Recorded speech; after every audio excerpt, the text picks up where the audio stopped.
नमस्कार दोस्तों, इस वीडियो में हम लोग पढ़ रहे हैं विज्ञान के महत्वपूर्ण प्रश्न जो रेलवे की परीक्षाओं में पूछे गए हैं। इस वीडियो में अगर आप नए हैं तो कृपया चैनल को ज़रूर से ज़रूर सब्सक्राइब कर लें।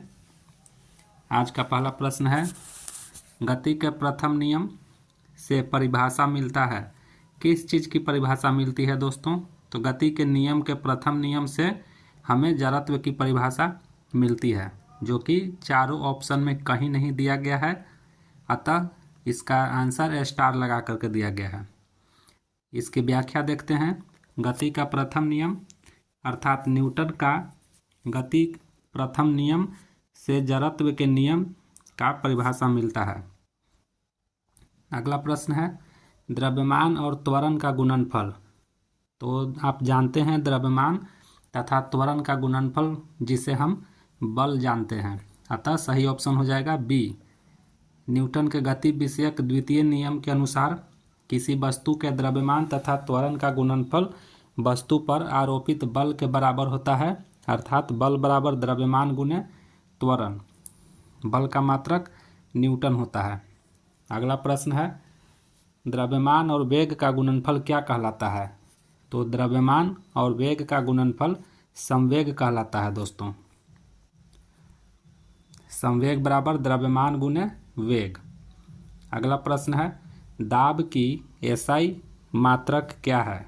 तो दाब का एसआई मात्रक पास्कल होता है दोस्तों। अगला प्रश्न है, बल बटा त्वरण बराबर क्या होगा? तो बल बटा त्वरण बराबर द्रव्यमान होता है। इसकी व्याख्या देखते हैं। न्यूटन के द्वितीय नियम के अनुसार बल बराबर द्रव्यमान गुणे त्वरण और त्वरण बल बटा त्वरण बराबर द्रव्यमान। अगला प्रश्न है, 72 किलोमीटर प्रति घंटा की चाल को मीटर प्रति सेकंड में दर्शाने के लिए कितना लिखा जाएगा? तो 72 किलोमीटर प्रति घंटा के चाल को मीटर प्रति सेकंड में अगर हम बदल देते हैं तो वह हो जाता है 20, अर्थात 72 किलोमीटर प्रति घंटा बराबर 20 मीटर प्रति सेकंड। कैसे बदलते हैं दोस्तों? तो मैं आपको बता दूं, किलोमीटर से मीटर में बदलना हो तो हमें 5/18 से गुना करना होता है, तथा मीटर प्रति सेकंड से किलोमीटर प्रति घंटा में बदलना हो तो हमें 18/5 से गुना करना होता है। अगला प्रश्न है, एक वस्तु को ऊपर की ओर 14 मीटर प्रति सेकंड की चाल से फेंका गया और वह 10 मीटर ऊंची उड़ी। उच्चतम बिंदु तक पहुंचने के लिए वस्तु द्वारा लिए गए समय की गणना करें। यह एक न्यूमेरिकल क्वेश्चन है दोस्तों, जो कि रेलवे के ग्रुप डी के 2018 में यह पूछा गया है। इसे कैलकुलेट करते हैं। ऊपर की ओर फेंकते समय वस्तु का प्रारंभिक वेग 14 मीटर प्रति सेकंड, जो कि प्रश्न में दिया गया है। अधिकतम ऊंचाई 10 मीटर, उच्चतम बिंदु पर वेग 0। क्यों? क्योंकि जब वस्तु ऊपर की ओर फेंकी जाती है तो ऊपर पहुंच करके जो उच्चतम बिंदु पर पहुंचता है वहां पर जा करके उसका वेग 0 हो जाता है, अतः v बराबर 0 दिया गया है। और इस स्थिति में त्वरण का मान स्मॉल g बराबर 9.8 मीटर प्रति सेकंड स्क्वायर के बराबर हो जाएगा। तो अतः हम लोग फार्मूला अप्लाई करेंगे, v बराबर u प्लस at, और इसी फॉर्मूले में अगर हम इसे सेट कर देते हैं तो हमारा आंसर निकल जाता है। वीडियो को पॉज करके इसकी व्याख्या भी दी गई है, उसे आप देख लें, पूर्ण रूप से पता चल जाएगा। अगला प्रश्न है, v वेग से गतिमान m द्रव्यमान के एक पिंड का संवेग क्या होगा?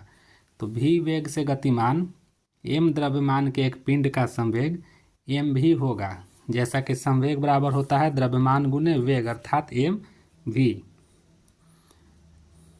अगला प्रश्न है, 150 किलोग्राम द्रव्यमान की एक वस्तु 5 सेकंड में 6 मीटर प्रति सेकंड से 16 मीटर प्रति सेकंड के वेग से त्वरित होती है। त्वरण ज्ञात करें। त्वरण बराबर होता है दोस्तों वेग में परिवर्तन बटा समय। तो इसका वेग है 6 मीटर प्रति सेकंड और हो जाता है 5 सेकंड के बाद 16 मीटर प्रति सेकंड। इस हिसाब से हम लोग देखें तो त्वरण बराबर हो जाएगा 16 - 6, अर्थात वेग में परिवर्तन होता है 10 और समय दिया गया है 5, तो 10/5 अर्थात 2 मीटर प्रति सेकंड स्क्वायर सही आंसर हो जाएगा। इसकी व्याख्या दी गई है, आप वीडियो को पॉज करके व्याख्या देखिए, सब समझ में आ जाएगा। अगला प्रश्न है, वह भौतिक राशि जो कभी भी ऋणात्मक नहीं हो सकती। तो दूरी वह भौतिक राशि है जो कभी भी ऋणात्मक नहीं हो सकती है। वेग ऋणात्मक हो सकती है दोस्तों, विस्थापन ऋणात्मक हो सकती है, लेकिन दूरी हमेशा धनात्मक होती है। अगला प्रश्न है, लंबी कूद के दौरान एक एथलीट कूदने से पहले दौड़ता है, ऐसा करना क्यों जरूरी है? तो ऐसा करने से उसका संवेग बढ़ जाता है। जैसा कि आप जानते हैं कि आप लॉन्ग जंप वाला जब काम करते हैं तो लॉन्ग जंप करने से पहले आप कुछ दूरी तक दौड़ते हैं और दौड़ते हुए आते हैं और छलांग लगाते हैं। दौड़ने से आपके बॉडी का संवेग बढ़ जाता है, जिसके वजह से आप लंबा छलांग लगा पाते हैं। अगला प्रश्न है, वेग समय ग्राफ पर रेखा का ढलान कैसा होगा? तो वेग समय ग्राफ पर रेखा का ढलान त्वरण कहलाता है दोस्तों। और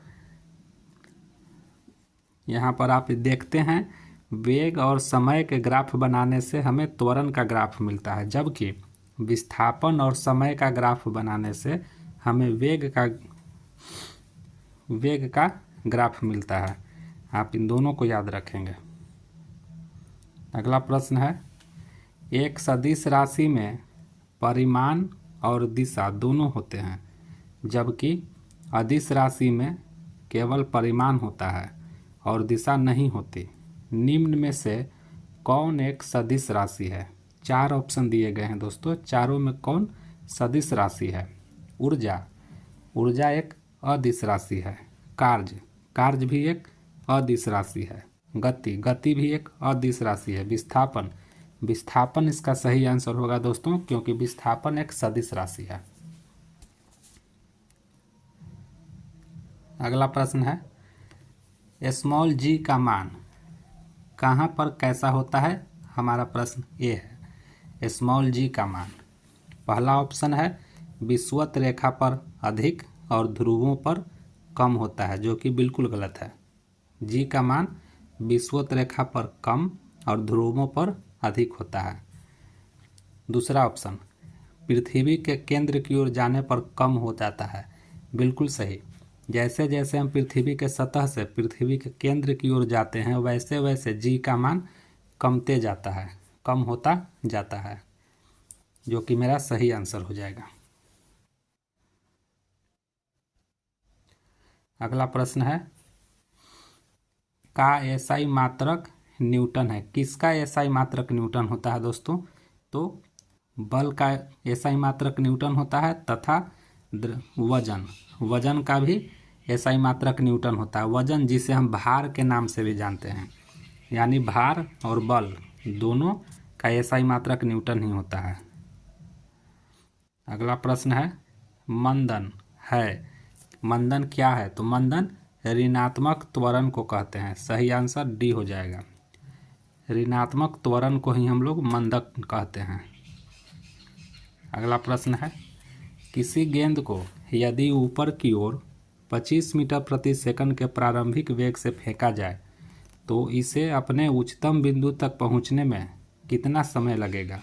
जी का मान 10 मीटर प्रति सेकंड स्क्वायर लिया जा सकता है। तो इसको हमें कैलकुलेट करना होगा, समय ज्ञात करना है। उच्चतम बिंदु तक पहुंचने में कितना समय लगेगा? प्रारंभिक वेग 25 मीटर प्रति सेकंड हो जाएगा और अंतिम वेग 0 हो जाएगा। तो हमारा u बराबर 25, v बराबर 0 और त्वरण का मान 10 ले लेना है। यहाँ पर हमें t का मान ज्ञात करना है दोस्तों। तो एक ही फॉर्मूला में यह काफ़ी अच्छे से सेट होकर के कैलकुलेट हो जाएगा। v बराबर u प्लस at वाला फार्मूला लगा दीजिएगा, जहाँ पर a का मान g रखिएगा। चूँकि वस्तु ऊपर की ओर फेंकी गई है तो g का माइनस ले लेंगे हम लोग, क्योंकि ऊपर की ओर जब जाती है तो ऋणात्मक त्वरण होता है। तो फाइनली हमारा फॉर्मूला है v बराबर u माइनस जी टी। इसी फॉर्मूले पर सेट करिएगा, बन जाएगा। अगला प्रश्न है न्यूटन मीटर स्क्वायर प्रति किलोग्राम स्क्वायर किसका एसआई मात्रक है। तो यह किसका एसआई मात्रक है दोस्तों, तो इसकी व्याख्या देखते हैं। न्यूटन के गुरुत्वाकर्षण नियम से गुरुत्वाकर्षण बल F का मान जो हम लोग ज्ञात करते हैं उसमें एक कैपिटल G होता है दोस्तों, और वही कैपिटल G का एसआई मात्रक न्यूटन मीटर स्क्वायर प्रति किलोग्राम स्क्वायर होता है। अगला प्रश्न है स्मॉल g बराबर क्या होता है। तो स्मॉल g बराबर कैपिटल G m बटा आर स्क्वायर। आपका बी ऑप्शन सही हो जाएगा। अगला प्रश्न है निम्न में से किस स्थान पर गुरुत्वीय त्वरण शून्य होता है। तो कहाँ पर गुरुत्वीय त्वरण शून्य होता है दोस्तों, पृथ्वी के केंद्र पर अगर हम जाते हैं तो वहाँ गुरुत्वीय त्वरण शून्य हो जाता है। इसकी व्याख्या दी गई है, आप व्याख्या भी देख सकते हैं। तो ये था हमारा आज का मोस्ट इम्पोर्टेंट साइंस का क्वेश्चन है, सामान्य विज्ञान का क्वेश्चन जो कि रेलवे के एग्ज़ाम में पूछे गए हैं। वीडियो अच्छा लगे लाइक कीजिए, सब चैनल को सब्सक्राइब जरूर से ज़रूर करें दोस्तों।